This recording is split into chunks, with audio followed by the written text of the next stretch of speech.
어느 길에서 진짜 있었던 일이라고 합니다. 앞을 보지 못하는 시각장애자가 길거리를 찾다가 박물관을 가기 원한 박물관을 잊어버렸어요. 처음 가니까 모르잖아요. 그래서 물어봤어요. 박물관이 어디 있습니까? 라고 물어봤더니 옆에 있는 사람이 오른쪽 부록으로 해서 2부록 지나서 오른쪽으로 가면 된다고. 그런데 옆에 있는 사람이 한 사람이 그거 아니다, 그쪽 아니라고, 3부록 가가지고 왼쪽으로 가라고. 야, 헷갈리잖아요. 앞을 못 보는 분이 한 사람은 오른쪽 가라고, 한 사람은 왼쪽으로 가라고. 둘이 막 싸우는 거예요. 이분이 답답한 거예요. 자기는 앞을 보지 못하니까 어디가 맞는지 모르잖아요. 한 사람은 오른쪽 가라, 한 사람은 왼쪽 가라. 막 서로 싸워요. 이게 막 사람들이 몰려들었어요. 근데 경찰이 오더니 이렇게 소리 지르고, 아저씨들 거기서 싸우지 말아요. 아저씨들이 그 길 막으면은 거기 박물관 사람들이 못 돌아가잖아요. 이 수준 높은 얘기를 못 알아들으시나 보죠. 그러니까 박물관 앞에서 이분들이 싸우는 거예요. 그러니까 3분 다 뭐예요? 다 시각장애자예요. 여러분, 무슨 얘기입니까? 참 우스운 얘기 같지만은 나도 앞을 못 보는데 남을 가르쳐 주려고 그래요. 이게 현대인들을 비유한 풍자 같아요. 나도 눈이 멀었는데 나는 몰라요. 남 가르쳐 주려고 그래요. 엉터리 가르쳐 주는 사람들 많아요. 여러분이 서 있는 자리가 박물관 입구예요. 어떤 길로 여러분 남을 인도하시렵니까? 우리가 지금 요한복음을 계속 강의합니다. 오늘은 9장의 결론을 지으려고 합니다. 많은 사람들은 육적인 소경만 불행하다고 생각해요. 우리 작은 아이가 장애자였잖아요. 장애자죠. 다운증후군. 제가 그 아이를 키우면서 느끼는 거예요. 걔는 영혼이 맑아요. 거짓말을 안 해요. 순수해요. 머리가 좋고, 여러분들 공부한 사람들은 정말 머리를 굴리고 뒷담화를 치는데 몸이 불편한 아이들은 그런 짓은 하지 않아요. 여러분 어떻습니까? 진짜 눈먼 사람만 불행한 사람일까요? 더 불행한 사람은 성경에서 영적인 장애, 영적으로 내 눈이 어두워졌어요. 진리가 뭔지 몰라요. 영원한 세계가 뭔지 몰라요. 이 땅에 코를 박고 살아요. 그러면서 이 땅이 전부인 것냥 살아가요. 누가 뭐라고 말해도 듣지를 않아요. 근데 성경은 오늘 본문에 육적인 장애자뿐 아니라 영혼의 눈을 뜨게 하시는 분이 있어요. 이분이 우리 주님이신 줄을 믿습니다. 자, 오늘 본문의 말씀을 중심으로 3가지로 결론의 말씀을 드리려고 해요. 첫째는 쫓아내는 자들이 있어요.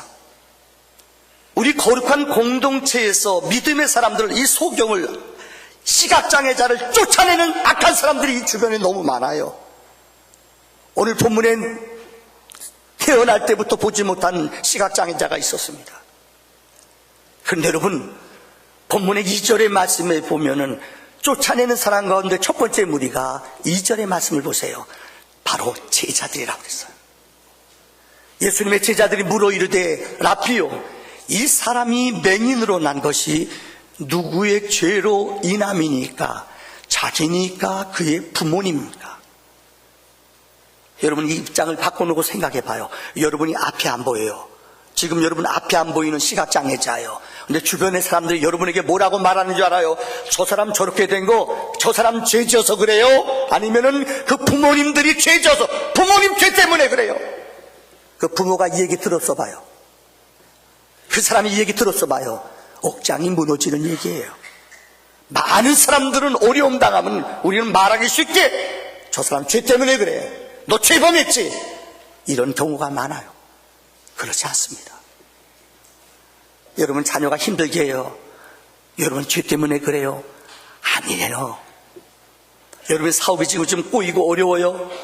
여러분 무슨 죄 때문에 그래요? 그렇지 않아요. 그렇지 않은 게 대부분이에요. 여러분, 사람들 가운데 이 시각장애자를 쫓아내는 첫 번째 그룹이 다른 사람도 아닌 예수님의 제자들이었다고 성경은 말해요. 두 번째는 이웃 사람들이에요. 오늘 본문 여러분 8절의 말씀을 보세요. 8절에 이렇게 기록되어 있어요. 이웃 사람들과 전에 그가 거리는 것을 보았던 사람들이 이르되 이는 앉아서 구걸하던 자가 아니냐. 아니 우리와 똑같이 저 사람 구걸하고 날마다 동냥했던 사람 아니냐. 이 말이 뭐예요? 그 사람 무시하는 말이에요. 의외로 많은 사람들은, 우리 이웃 사람들은 여러분 평생 동안 보지 못하고 일생 동안 어둠에 살았던 사람이 눈이 띄어졌어요. 그러면 우리가 도와주질 못한, 박수를 쳐주질 못할 망정 그 사람을, 저 사람 저 우리랑 똑같은 구걸하던 사람, 별볼일 없는 사람이야, 저거 별거리 없어, 이게 흉보는 얘기예요. 제가 요즘 계속 이 본문을 가지고 설교합니다. 우리 사회에서 요즘 협오시설이라고 불리는 것이 있다고 그랬죠. 15년 동안 서울시 안에 장애자들은 점점점 늘어나는데 장애자들이 갈 학교가 없대요. 34.7%만 장애자 학교 다니고 나머지 거의 67% 이상은 학교 못 가요. 두세 시간. 학교가 없으니까는요. 15년 동안 땅도 사두고 부지도 사놨어요. 여기는 학교를 지을 거예요. 근데 지역 사람들이 절대 이 혐오시설 들어오면 안 된다는 거예요. 그래서 중량구에도 강남에도 강서에도 못 줘요. 다시 말씀드려요. 노인복지시설도 혐오시설이 돼요. 고아원도 혐오시설이라고 그래요. 이게 우리의 이웃들이에요. 내게 손해보고 내게 고통이 오면 절대 그 사람들을 우리 마을에 들어오지 못하게 해요. 그게 우리의 이웃들이 지적하는 거예요. 셋째, 그들을 쫓아내는 무리가 있습니다. 오늘 보면 14절에 기록된 바리새인이에요. 14절은 이렇게 말하고 있습니다. 예수께서 진흙을 이겨 눈을 뜨게 하신 날은 안식일이라. 우리가 알다시피 바리새인들은 예수 잘 믿는 사람이에요. 바리새인들은 하나님 앞에 여러분 열심히 있는 사람들이에요. 근데 이 날이 안식일이에요. 여러분 안식일날 병 고칠 수 있어요. 주님이 병 고쳐줬어요. 근데 이들이 걸고 넘어지는 거예요. 어떻게 안식일날 이런 일을 하느냐. 주님은 말씀, 안식일의 주인은 나야. 나를 위해서 영광 돌리고 주님의 선한 일을 하는 거 당연하다. 근데 예수를 잘 믿는다는 사람들이, 하나님 잘 믿는 사람들이 그들을 향해 손가락, 안식일날 이런 거예요. 내 율법과 내 믿음의 잣대로 그 사람을 평가하고 무시했다는 거예요. 교회 목회를 하다 보면은 간혹마다 시험이 와. 아니 늘 영적인 전쟁이 벌어져요. 어느 때는 누가 이 사람을 전도해 왔어요. 여러분 초신자면은 처음 교회 왔으면은 누구든지 교회 신자들도, 안내하는 분들도, 교회 직분자들도 밥도 좀 사다 주고 그렇잖아요. 옆에 가서 앉아서 인사도 하고, 목사도 그 사람한테 인사 더 잘해요. 눈웃음 더 잘 쳐요. 오셨어요. 그런데 전도한 사람이 나는 전도했는데 나는 이제 처음에 초신자빨이 3달, 4달 지나니까 별로 없어져요.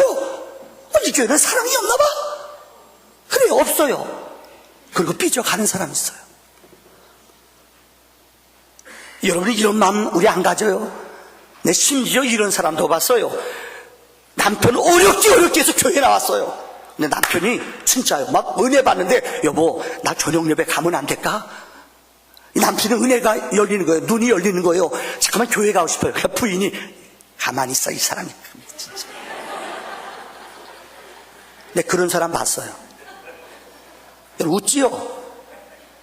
그래서 성경에 예수님께서는 마태복음 23장 15절에 이렇게 말씀해 줬어요. 화 있을진저 외식하는 서기관들과 바리새인들이요, 너희는 교인 한 사람을 얻기 위하여 바다와 육지를 두루다니다가 생기면 너희보다 배나 더 지옥 자식이 되게 하는도다. 여러분, 우리 안에 영적인 육적인 소정이 있습니다. 그들을 누가 쫓아냅니까? 제자들이에요. 믿는 이웃들이에요. 하나님 잘 믿는 바리새인들이 그들을 쫓아내요. 교회 오래 나온 게 대수가 아니에요. 초신자들 실망하고 상처받고 낙심돼서 이제 뭔가 믿음 생활 하려고 나왔어요. 그런데 던지는 말들이 팍 미술을 꽂아요. 여러분이 그런 쫓아내는 사람들이 아닙니까? 여러분이 터줏대감 노릇하면서 쫓아내는 무리가 아닙니까? 오늘 성경은 우리에게 교훈하고 있어요. 두 번째는 오늘 주님이 그 소경을 향하여 내가 인자를 믿느냐 이렇게 물어보세요. 인자는 예수님이에요. 그 눈뜬 소경을 향하여 주님이 말씀하세요. 너 나 믿느냐? 여러분, 요한복음을 제가 지금 강의해요. 아마 여러분 귀에 못이 박이도록 요한복음 20장 31절 이 책을 쓴, 요한복음을 쓴 목적을 성경은 두 가지로 얘기하고 있어요. 첫째는 예수께서 하나님의 아들이심을 믿게 하는 거예요. 둘째는 그 아들을 믿음으로 그 예수 안에 무엇을 얻어요? 영생을, 구원을 얻게 하는 게 요한복음을 쓴 목적이에요. 더 쉽게 말합니다. 요한복음은 교회 처음 나오는 사람이 읽기 쉬운 책이에요. 요한복음, 이 책은 믿음을 주는 책이에요. 예수가 하나님의 아들이심을 믿게 하는 책이 요한복음이에요. 예수님이 우리에게 영원한 생명을 주는 분을 믿게 하는 게 요한복음이에요. 그런데 성경은, 우리 인류들은 이 믿음을 잠깐만 잃어버려요. 성경은 믿음을 주는 책이에요. 창세기에 최초 인간의 범죄가 나오지 않습니까? 하나님이 세상을 만드셨어요. 이 땅의 모든 걸 다 다스리래요. 그리고 하나님이 인간에게 하나님의 영을 불어넣어서 너희는 내가 만든 이 세상의 피조물을 다 다스려라, 생육하고 번성하라, 인간에게 이런 축복을 주셨어요. 그런데 하나님이요, 한 가지, 인간들을 너무 잘하셨어요. 내 거는 도전하지 말아라. 나는 창조주다. 너희는 피조물이다. 내 것은 너희는 먹으면 안 된다. 내 것은 도전하지 말라. 선악은 내가 하는 것이다. 이거 먹으면 너 죽는다. 이거 먹으면 죽는다. 하나님 약속했어요. 그런데 인간이 이걸 따먹고 하나님의 자리를 빼앗으려고, 하나님의 자리로 나가려고 했다는 거예요. 하나님과 우리의 믿음의 관계가 깨져버렸어요. 그래서 한 사람 아담이 불순종함으로 우리 모두는 죄인이 되었다고 성경은 말해요. 여러분, 인생을 살아가면서 우리들은 정말 너무너무 신뢰를 잃어갑니다. 요즘 우리 사회 속에 제일 어려운 게 불신이에요. 성경은 우리에게 분명히 말해요. 권세는 하나님께로부터 왔다. 우리가 어떻게 됐건 지도자를 세웠으면은 우리가 그분을 신뢰하고 몇 년만이라도 그분의 의도와 뜻대로 우리는 따라가 줘야 되고 그를 위해 기도해 줘야 돼요. 이게 하나님의 약속이에요. 여러분, 그런데 우리는 세워놓고 흔들고, 어느 대통령도 처음에 70% 80% 막 올라가요. 지금 꼰두박질 치기 시작해요. 불법도 빠내요. 이거는 잘못된 거예요. 이건 믿음이 없는 거예요. 요즘 우리 사회가 너무 사람들이 믿지를 못해요. 부부간에도, 제가 신랑 신부 주례를 많이 합니다. 우리 교인들 알잖아요. 항상 그 결혼식장에서 그 얘기를 못해요. 둘이 찾아오면 꼭 들려주는 얘기예요.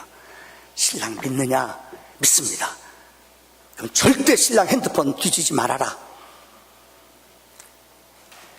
신랑 신부 믿느냐? 믿습니다. 사랑하냐? 사랑합니다. 절대 아내 없을 때 핸드폰 뒤지지 말아라. 근데 의외로 많이 뒤져요. 남편이 퇴근해가지고 잠자리에 들면은 그때 알아요. 매일 군대도 안 갔다는데 낮은 포복으로 가서 핸드폰 갖다가 만져가지고 카톡 다 조사해봐요. 왜 살아요? 왜 살아? 그러려면 왜 결혼했어요? 그것도 못 믿어요, 여러분들. 얼굴 보니까 다 안 그런 척 하네요. 내가 설교 준비 다 하고 저녁에 집에 가서 원고를 저녁에 앉아서 적어요. 근데 이 본문에 이게 있는데 우리 아내가 내 핸드폰을 뒤지는 거예요. 내가 멘붕에 빠졌어요. 이거 설교할 수도 안 할 수도 없고, 이제까지 우리 아내는 핸드폰을 안 본다고 난 믿었거든요. 근데 이쪽 가서 착 보는 거예요. 자꾸만 더 보고 더 보고. 그래서 내가 떨렸어요. 괜히 떨리더라고. 기분이 되게 안 좋더라고. 나 오늘 설교 시간에 얘기하려고 그랬어요. 별로 기분이 안 좋아요. 내 것 가지고. 왜요? 아내가 미력기 때문에 그렇죠. 나중에 아내가 여보 핸드폰 왜 봐? 그때 아내가 왜요? 이번 명절날 우리 어머니 모신 추도간에 우리 처남도 얼마 전에 세상 떠나서 같이 옆에 모셨어요. 참 가족들 다 모였을 텐데 식사를 뭘 준비할까? 날짜가 바로 쉬는 날이 틀려요. 그래서 날짜가 6일날 하려고 그랬다. 우리 매형이 외국에서 돌아오거든요. 그래서 2일날 날짜가 바뀌었어요. 그래서 날짜가 잘 안 돼요. 서로 그렇잖아요. 그래서 날짜를 정해놓고 제가 다 연락을 했어요. 그래서 내가 밥하고 고기하고 뭐하고 우리가 준비하겠다. 형제들은 반찬 하나씩 해오세요. 우리 아내랑 전화했어요. 근데 내가 잘 우리 아내 말귀를 못 알아듣나 봐요. 우리 아내가 제대로 보냈나 안 보냈나 전화로 했거든요. 그래서 우리 아내가 제대로 보냈나 그걸 본 거예요. 여보 그거 보는 거야. 근데 오해가 풀렸어요. 남자는 잘 못 알아듣잖아요. 그 아내가 반찬 하나 또 두세 개. 근데 내가 보니까 거기다 1 줄 긋고 2 그랬어요. 여보 하나만 하려는데 왜 두개 했어? 혼났어요. 무슨 얘기인지 아세요? 제가 지난주 읽은 책 가운데 참 엄마 반성문이라는 책, 올해 9월 1일 날 나온 책이에요. 아마 부모님들이라면 꼭 한번 읽어보시기 바랍니다. 이분은 이유남 서울교대 졸업하고 서울교대 수석아니면 상대 안 했어요. 그러니까 옛날에 일지학교 갔으니까 19살 때 2년제니까요. 교대가 그랬잖아요. 초등학교 선생님, 명신초등학교로 강남의 학교래요. 우리 교장 선생님 계신데요. 여러분 오늘 기도하신 분이 교장 선생님이시거든요. 초등학교. 이 책 읽으셨어요? 정복남 안수 읽었어요? 네, 곧 읽겠어요. 네, 최근에 나온 책이에요. 근데 그 책의 내용이 이거예요. 엄마 아빠의 꿈은 애들이 1등 하는 거예요. 학교에서 임원하는 거예요. 근데 엄마 아빠의 기대대로 이 아들과 딸이 강남에서 1등 했대요. 1등을 뺏겨본 적이 없대요. 그런데 문제가 생겼어요. 1등 하던 그 아들에게 문제가 생겼어요. 얘는 이 상태로 나가면 명문대학 이거면 맡아놓은 거예요. 내신으로 들어갈 수 있어요. 근데 이 아이가요 수능 보기 2달 전에 학교 자퇴한대요. 와, 죽여요 살려요. 학교 안 가겠대요. 학교 자퇴하겠대요. 승계가 벌어졌어. 일주일 동안. 난 농담인 줄 알았대요 엄마는요. 근데 알고 봤더니 이 아이가 진짜 자퇴를 안 시키면 옥상에서 진짜 떨어질 것 같더래요. 아주 죽기 일보 직전이래요. 엄마는 그걸 전혀 몰랐어요. 엄마는 이 책에 나오는 거예요. 학교 갔다 오면 엄마가 학교 교사 선생님 끝나고 저녁에 오면 학원 보내죠. 데려다 주죠. 엄마는 오면은 꼭 텔레비를 안수해 본대요. 왜요? 텔레비 봤나 안 봤나? 텔레비 많이 봤으면은 엄마는 만지면 몇 시간 본지 안 돼요. 엄마들 찔리죠? 그냥 잔소리. 어느 땐 몇 회로 퇴소리로 때린대요. 고산이 돼가지고 무슨 텔레비를 봐. 걔도 무한도전 보고 싶어요. 여러분 삼시세끼 보고 싶어요. 근데 엄마는 자기 강요대로 이 아이를 무지막지하게 다룬 거예요. 근데 더 충격적인 게 뭐냐, 고등학교 2학년 딸아이가 한 달 후에 이 아이도 학교 자퇴한 거예요.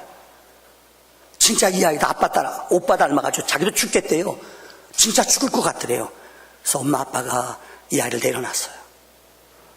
그 이후 쓴 책이 엄마 반성문이에요. 몇 년 전의 이야기예요. 결국 이 아들은 몇 년 동안 방황하다가 자기가 글 쓰고 싶은 창작과에 가서 지금 글을 써요. 근데 요새 그 아들이 글 쓰는 게 전부 다 엄마 아빠 흉보는 것만 쓴대요. 엄마 아빠 잘하세요. 내가 너무 행복해 하더래요. 그리고 요새는 철학을 공부한대요.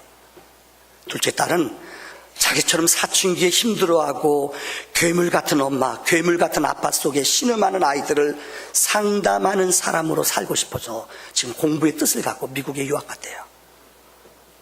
요즘 이분이 정말 책도 유명하지만 강사로도 유명해요. 알고 봤더니 교회 뭘까요? 교회 직분이 뭘까요?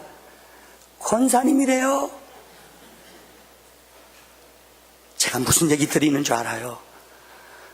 오늘날 많은 사람들은 믿지를 못해요. 이 책의 결론에 이래요.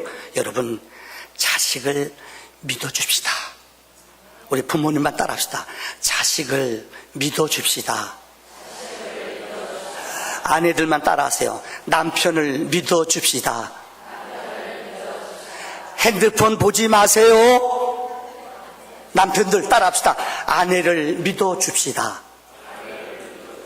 핸드폰 뒤지지 마세요. 뒤지면 더 못된 짓 해요. 믿음이, 오늘 주님이 그들에게 믿음이 없는 그들을 너 나 믿느냐? 믿음의 고백이에요. 오래전에 영화 가운데 프라이드 그린 토마토라는 영화가 있었습니다. 오래된 영화예요. 그 대목 가운데 참 목사지만 부끄러운 내용이 하나가 나와요. 1930년도 남부 미국에서 있었던 일이 실제 있었던 일이에요. 그때는 30년도 흑인들은 사람 대우 못 받아요. 근데 주인공이 살인범으로 몰려 죽게 됐어요.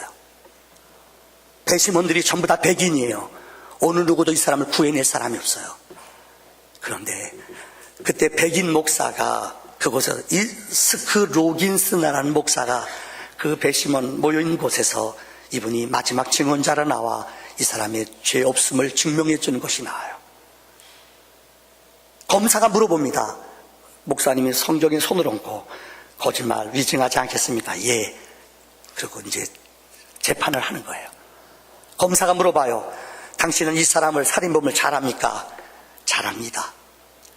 그날 이 사람이 어디 있었는지 압니까? 예, 알고 있습니다. 어디 있었습니까? 우리 교회에 있었습니다. 예? 아니, 이 사람이 자기 집에 가서 죽였대는데 이거 무슨 말 하는 거예요? 아닙니다. 그때 이 사람은 나는 메모를 하고 있는데 내 메모지에 분명히 이 사람과 그 친구는 우리 교회에 와 있었습니다. 말도 안 돼요. 걔가 물어봐요. 당신은 부흥회를 아십니까? 그때가 우리 교회 부흥회하는 날인데 저녁마다 꼬박꼬박 살인했다는 그 시간에 이분은 교회에 와 있었습니다. 걔가 배심원들이 놀라요. 아, 그렇군요. 사람들이 감탄해요. 거기 있는 옆에 있는 판사도 그러면 이거 살인범이 아니잖아요. 검사가 목사님이 그렇다면은 아니겠네요. 내가 기소를 취하합니다. 그래서 무죄가 풀려나요. 그 영화 대목 가운데 이 내용이에요. 만약에 그가 간 시간 맞는가 아르바이를 조사하고 성립해 보면 사실 교회 안 갔어요. 교회 안 갔대도요. 근데 목사의 말이 그 사회 속에, 그 당시 시대 속에 그만큼 신뢰가 있고 믿어졌다는 거예요. 여러분, 영어로 목사라는 말을 패스터, 미니스터라고 그래요. 또 하나는 여기 나오죠. 레버런드. 가장 존경하는 사람을 목사라고 그래요. 가장 존경하는 사람. 그런데 죄송합니다. 제가 법정에 가서 증언하면은 우리 판사가 홍 목사 100% 오케이 이럴까요? 안 그래요. 제가 군목 생활을 30년 했잖아요. 제일 부러운 게 미국 군목제도 가운데 참 멋있는 게 뭔지 알아요? 미국 군목은 그들이 공평하고 정의롭다는 걸 믿어요. 미국은 채플린들이 1200명이에요. 근데 그들의 고가표를 내리는데 제일 중요한 진급할 때 결정타를 매기는 게 있어요. 성직자가 그 사람이 이 부대에서 필요한 사람인가 안 필요한가 이걸 써요. 양심보고를 써요. 그분이 X하거나 문제가 있다고 사인을 하면 이분은 진급 안 돼요. 썩 괜찮죠? 근데 우리나라는 그런 게 없어요. 왜요? 그만큼 레버런드 존경받고 믿음이 있다는 거예요. 주님은 이 땅에 계신 동안에 모든 자들이 그분의 말과 그분의 능력과 행함을 믿음으로 따랐다는 거예요. 말씀을 마칩니다. 오늘 결론 세 번째예요. 믿음이라는 말, 오늘 주님은 이 사람의 눈을 치료하며 눈을 뜨게 하면서 그에게 말씀했어요. 믿음을 가져라. 하나님의 능력과 영원한 세계의 눈을 떠라. 믿음을 가지라고 말해요. 헬라말로 믿음이라는 말은 피스토스입니다. 이 말은 뜻이 두 가지가 있어요. 맡긴다, 신뢰한다. 이게 피스토스예요. 또 한 단어가 있어요. 피스토스, 믿음이란 말은 신뢰한다, 진실하다라는 뜻이에요. 믿음이라는 것은 앞과 속이 똑같은 거예요. 겉하고 속이 다른 것은 신실함이 아니에요. 오늘 부분이 믿음의 사람, 바리새인들, 많은 사람들 믿음 생활 잘했어요. 금식 열심히 했어요. 근데 그들은 결정적인 순간 속하고 안이 달랐어요. 긍휼히 여길 자를 긍휼히 여기지 않아요. 정말 힘들고 어려운 자를 그 편에서 그가 도와주지 않아요. 병이 났는데도 손가락질하고, 저 사람 저 거린인데, 저 사람 저 병신이었는데, 이게 비우는 얘기예요. 이게 믿음의 사람이에요. 사랑하는 성도님들, 믿음의 신실함이라는 것은 우리 안과 속과 겉이 똑같아야 돼요. 제가 군목 안수받기 전에 방황을 했다고 그랬죠. 목사 안수를 4월 달에 이제 받고 군목으로 들어와야 돼요. 근데 정말 겁이 나서 연말 때부터 12월 달부터 막 잠을 못 잤어요. 자신이 없어요. 내가 목사하다 실수하면 어떡할까. 내 모습을, 내 형편을 아는데 너무 자신감, 한 서너 달 동안 너무 힘들었어요. 인생에 그렇게 내가 괴로워 본 적이 없어요. 자신이 없어요. 영적으로 내 안에 두 가지가 싸워요. 네가 목사 자격이 있냐, 네가 진짜 목사할 수 있냐. 자신이 없어요.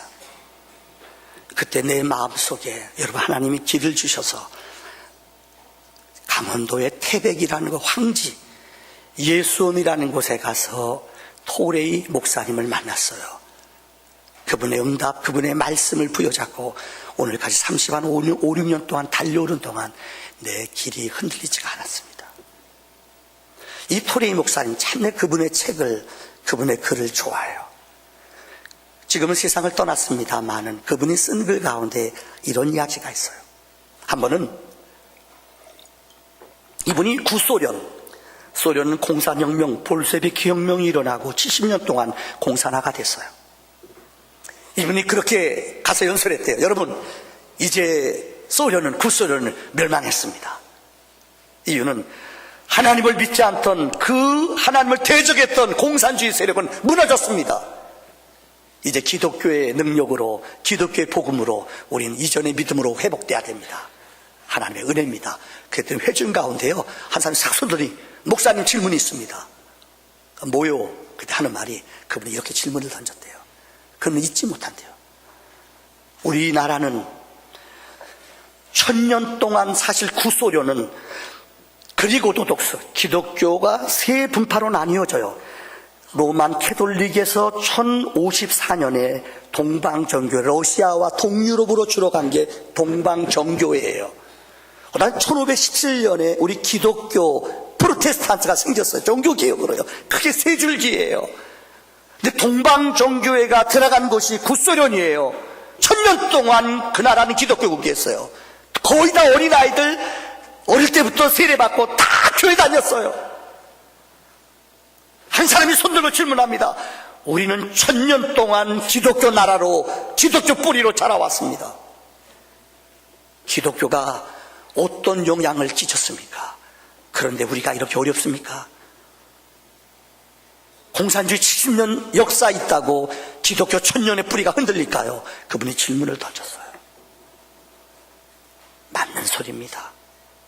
아픈 소리입니다만은 여러분, 세계 열강, 우리가 역사를 보면 중세기에 강한 나라들, 유럽들, 강한 나라들이 세계 열방을 지배했어요. 영국이라는 나라는 해가 지지 않는 나라예요. 얼마나 많은 나라, 인도, 파키스탄, 벵글라데시 다 영국이 다스렸어요. 지금도 영연방 나라 알죠? 수십 개 나라가 영국이란 나라 이름으로 영연방으로 모여요. 해가 지지 않아요. 여기 해가 뜨면 여기도 아직까지 해가 떠요. 이만큼 넓은 나라였어요. 몇백 년 그들이 그 나라를 식민지로 다스리다가 해방하면 그들은 돌아갔어요. 그런데 기독교의 흔적이 그 땅에서 거의가 다 사라졌어요. 인도, 영어는 도움을 줬어요. 영어는 해요. 그들이 떠났어요. 근데 그들의 마음속에 반발이, 왜요? 그들이 와서 삶이 없었거든요. 그들 잡아가고 힘 있는 귀족들 땅을 빼앗고 무력으로 칼로 그들을 다스렸거든요. 삶이 없었어요. 그들이 떠나면 더 원수같이 적개심을 가지고 그들을 대하는 거예요. 다 다른 나라로, 믿음이 다른 나라로 돌아갔어요. 세계 선교사에 나오는 부끄러운 이야기입니다. 인도네시아, 여러분 알죠? 여기는 네덜란드는 개혁주의 교회의 근본이 네덜란드예요. 거의 200~300년 동안 인도네시아를 다스렸어요.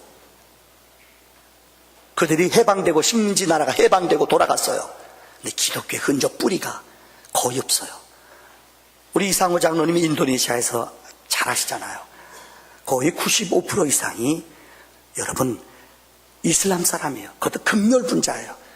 설교하거나 전도하다 걸리면 막 불 지르고 죽여요. 왜 그럴까요?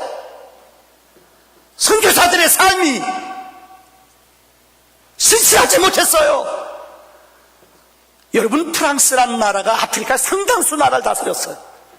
거의 300년 다스렸어요. 식민지 해방되고 자유주의 나라 바뀌어요. 사람들이 자유를 얻었어요. 해방됐어요. 어느 나라도 캐톨릭을 안 믿어요. 왜요? 많은 학자들은, 선교학자들은 그들의 삶이 그곳에 없었기 때문이라는 거예요. 제가 마지막 오늘 한 글을 읽어드리고 말씀을 마치려고 합니다. 1885년 우리나라 기독교 들어오기 1년 전에, 일본은 벌써 100년 전, 우리나라보다 100년 전에 선교사들이 들어가 복음을 전했어요. 아마 신학을 공부하는, 아마 예수 믿는 사람이라면 이 사람 이름 꼭 알아요. 우찌무라 간조. 일본 말로는 우리 내촌 감상이란 사람이에요. 이분 영향 대단해요. 이분이 아버지가 정부의 고위직이었어요. 그래서 예수를 믿었어요. 그래서 집안이 다 예수를 믿고 84년도에 미국으로 젊은 학생이 유학을 갔어요. 유학을 가서 몇 년 지나는 동안, 그가 미국 유학 갔을 때는, 그 당시에 아세요? 그가 미국 갔을 때는, 유학 갔을 때는 대단해요. 미국은 1930년도 세계에서 가장 진강 샌프란시스코에 가면 금문교라고 해서 그 먼 다리 그거 짓다가 노예로 잡혀온 사람들, 중국 사람들 그거 졌대요. 엄청나게 물에 빠져 죽었어. 눈 하나 깜짝하지 않고 그 다리를 만들었어요. 미국은 동부에서 서부까지 6시간 시차 걸려요. 이 시차가요. 그런데 동에서 이 서까지 대륙 횡단 기차를 보도 그때 만들었어요.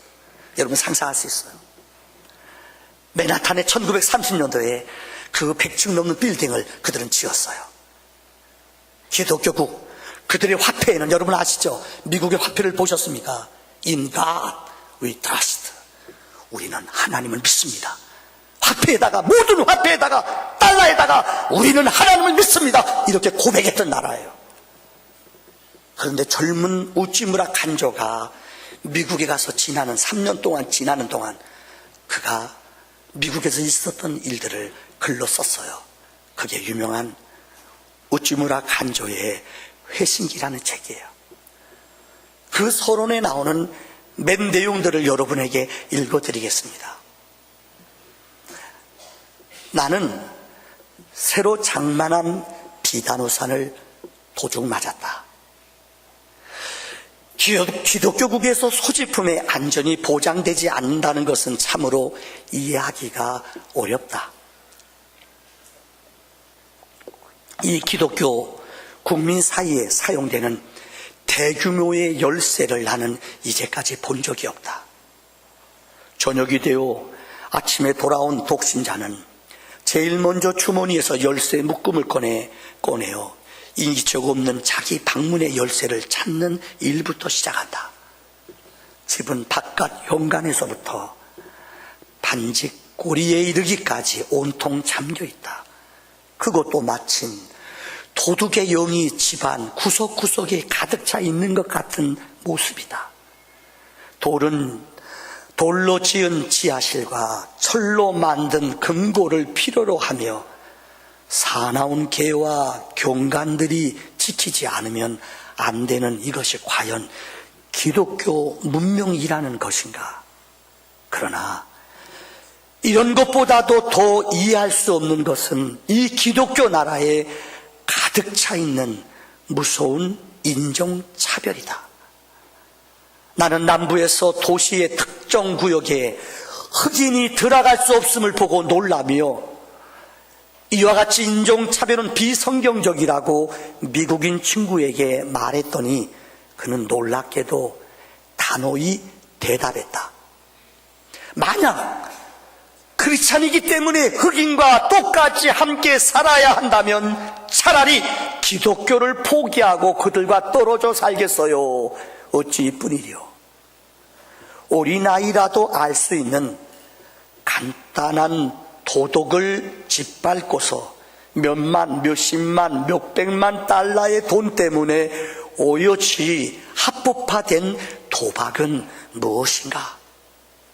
모든 종류의 경기장에서 공공연히 행하여지는 도박벽은 무엇인가?